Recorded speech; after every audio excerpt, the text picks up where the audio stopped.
Tahapan pemilihan kepala daerah Pilkada serentak 2024 saat ini sudah memasuki masa pemutakhiran data pemilih oleh petugas pemutakhiran data pemilih atau Pantarlih. Pelaksanaan pencocokan dan penelitian atau coklit data pemilih serentak dilaksanakan sejak Senin 24 Juni 2024. Bawaslu menilai terdapat 3 kerawanan dalam coklit data pemilih. Diskusi apa sih yang teman-teman pers inginkan? Dalam pidatonya saat menghadiri konsolidasi media yang digelar Bawaslu Kota Denpasar di Desa Peguyangan Kangin, Denpasar Utara pada Selasa 25 Juni 2024, anggota Bawaslu Bali, Inyoman Gede Putra Wiratme menilai penyusunan data pemilih oleh KPU Kabupaten Kota memiliki kerawanan.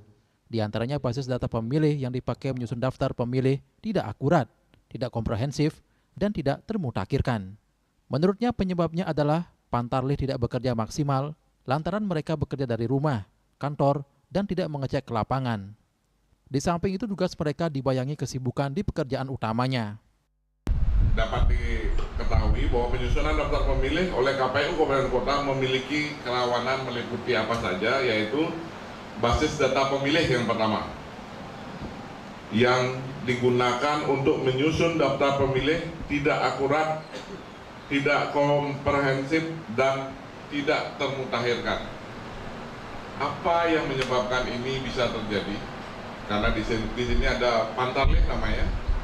Pantarlihnya tidak bekerja secara maksimal atau hanya duduk di kantor atau di rumahnya untuk memastikan siapa yang masih menjadi pemilih atau tidak, mereka tidak turun ke lapangan. Itu kerawanan pertama. Nah, yang kedua,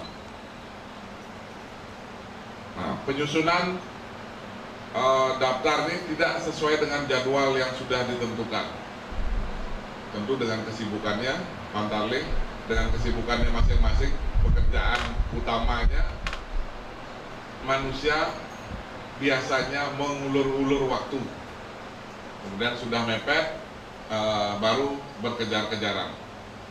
Ini seperti kita sewaktu kuliah, sistem SKS, sistem kebut semalam, padahal kita bisa belajar jauh hari, ternyata besok mau ujian kita baru belajar. Ini mungkin terjadi di proses penyusunan daftar pemilih ini.